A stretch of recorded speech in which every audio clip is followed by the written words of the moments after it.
Educational philosophy से related हम कुछ क्वेश्चंस को डिस्कस करेंगे, जिसमें सबसे पहला क्वेश्चन है शिक्षा दर्शन का क्या कार्य है। 4 ऑप्शंस हैं, normative, critical, speculative, all of the above. Option D, all of the above.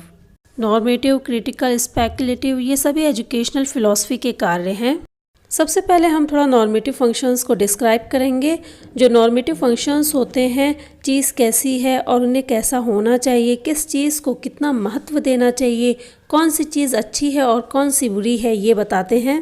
Critical functions, इसमें किसी भी प्रॉब्लम्स, आइडियाज़ और कंसेप्ट को क्रिटिकली एनालाइज किया जाता है, जिससे कि स्टूडेंट्स में क्रिटिकल थिंकिंग स्किल जो है वो डेवलप हो। स्पेकुलेटिव फंक्शंस, इसमें ऐसे विचार प्रस्तुत किए जाते हैं जो रियलिटी में एग्जिस्ट नहीं करते हैं या जिन्हें हम अपने सेंस ऑर्गन्स के द्वारा महसूस नहीं कर सकते हैं, जैसे गॉड के एग्जिस्टेंस और दूसरे वर्ड का एग्जिस्टेंस के बारे में डिस्कशन करना। क्वेश्चन नंबर 2 है, किसने कहा है शिक्षा और दर्शन एक ही सिक्के के 2 पहलू हैं, मतलब शिक्षा दर्शन को और दर्शन शिक्षा को प्रभावित करता है। S Ross, Immanuel Kant, S Alexander, Shri Aurobindo. Option A, JS. Ross इसका राइट आंसर है। क्वेश्चन नंबर 3 है, दर्शन के अर्थ के बारे में कौन सा एक स्टेटमेंट जो है गलत है। फिलॉसफी वर्ड ग्रीक वर्ड फिलॉस और सोफिया से लिया गया है, ये सही है। फिलॉस मीन्स होता है लव और सोफिया मीन्स होता है विजडम, तो फिलॉसफी का अर्थ हुआ love of wisdom, search of wisdom, search of truth, यही फिलॉसफी का मतलब हुआ। ऑप्शन बी है, philosophy means search of truth, दर्शन का अर्थ है सत्य की खोज करना, ये भी सही है।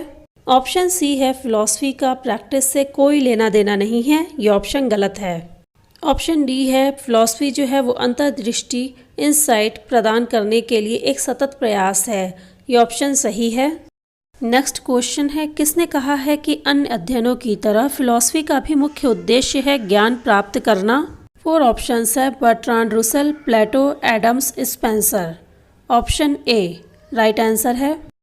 फिलॉसफी मीन्स, दर्शन का अर्थ है सर्च ऑफ विजडम, ज्ञान की खोज करना, वे ऑफ लाइफ, जिंदगी का तरीका, सी बोथ ऑफ दीज और D none of these. Option C both of these. Philosophy का अर्थ होता है ज्ञान की खोज करना और वे ऑफ लाइफ जो व्यक्ति की पर्सनल फिलॉसफी होती है उसी के अनुसार वो अपनी जिंदगी को गुजारता है। नेक्स्ट क्वेश्चन है, एजुकेशन जो है वो बाइपोलर प्रोसेस है। अगर वो बाइपोलर प्रोसेस है तो उसके 2 कंपोनेंट्स कौन से हैं। उसके 2 कंपोनेंट्स एजुकेशन और बुक्स, स्टूडेंट्स और बुक्स, टीचर्स और बुक्स, टीचर्स और स्टूडेंट्स। ऑप्शन डी टीचर्स और स्टूडेंट्स हैं। जॉन एडम्स ने अपनी book evaluation of education theory, बहुत इंपॉर्टेंट बुक है ये, उसमें कहा था कि एजुकेशन जो है बाइपोलर प्रोसेस है जिसके 2 कंपोनेंट्स होते हैं और वो 2 कंपोनेंट्स हैं टीचर्स और स्टूडेंट्स। एजुकेशन टीचर्स और स्टूडेंट्स के बीच में चलने वाली प्रक्रिया है। नेक्स्ट क्वेश्चन है, किसने कहा है कि शिक्षा की प्रक्रिया दर्शन की हेल्प के बगैर सही डायरेक्शन में नहीं चल सकती है। Plato, Aristotle, Spencer, Gentile. Option D Gentile. Gentile ने ऐसा इसलिए कहा है क्योंकि फिलॉसफी जो होती है वो AIIMS of education, curriculum, methods of teaching, teachers और स्टूडेंट्स के रोल को एजुकेशन के इन सभी एस्पेक्ट्स को प्रभावित करती है। किसके अनुसार दर्शन का गत्यात्मक पहलू शिक्षा है। James Ross, John Adams, John Dewey, Froebel. John Adams इसका राइट आंसर है। एडम्स के अनुसार जब हम कोई टास्क करते हैं तो पहले हम प्लान बनाते हैं, फिर उस प्लान को अप्लाई करते हैं। फिलॉसफी प्लान साइड है और एजुकेशन जो होता है वो एप्लीकेशन साइड होता है। इनमें से कौन सा दर्शन शास्त्र का कार्य नहीं है। सबसे पहला है स्पेकुलेशन। स्पेकुलेशन मीन्स क्या होता है उसको मैं डिस्क्राइब कर चुकी हूँ। डिस्क्रिप्शन एंड एनालिसिस, सी है प्रिस्क्रिप्शन और डी है observation. Option C prescription. Next question fill in the blanks है, शिक्षा दर्शन का डैश डैश डैश पक्ष है। कौन सा पक्ष है शिक्षा दर्शन का। प्रैक्टिकल, प्रयोगात्मक पक्ष है, एवं दर्शन शिक्षा का थियोरेटिकल, सैद्धांतिक पक्ष है। ऑप्शन बी इसका राइट आंसर होगा। नेक्स्ट क्वेश्चन है, शिक्षा जो है वो डायनेमिक साइड है फिलॉसफी का, इसका क्या अर्थ है। ऑप्शन ए है, किसी वैचारिक आधार, आइडियोलॉजिकल बेसिस के आधार के बगैर जो है शिक्षा नहीं चल सकती है, ये ऑप्शन गलत है, इसका ये मतलब नहीं है। शिक्षा का अंतिम लक्ष्य है दार्शनिक विवेक सिखाना, ये भी ऑप्शन गलत है।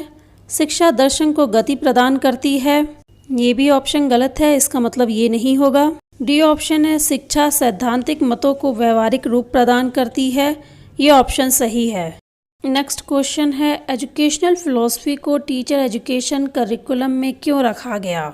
इसका आंसर देने के लिए कौन सा स्टेटमेंट सही तर्क प्रस्तुत करता है, इसको जो है सेलेक्ट करना है।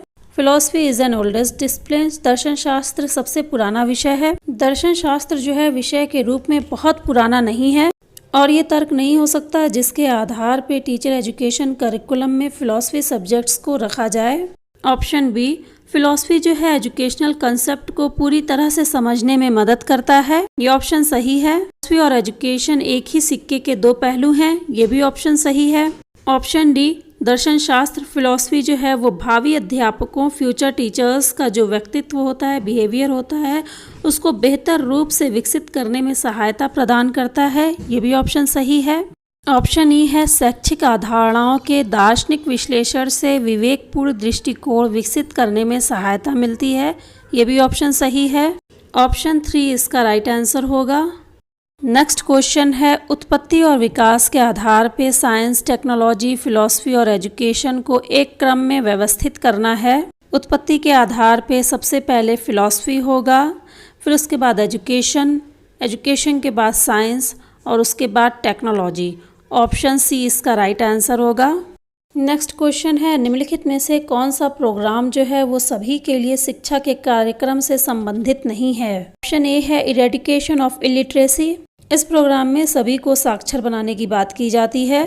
ग्लोबलाइजेशन ऑफ एजुकेशन, इसमें भी सभी के लिए शिक्षा देने की बात कही जाती है। ऑप्शन सी है कंटिन्यूइंग एजुकेशन, सतत शिक्षा, एक ऐसा पाठ्यक्रम जो आपको एक विशिष्ट क्षेत्र में अपने ज्ञान और कौशल को विकसित करने देता है।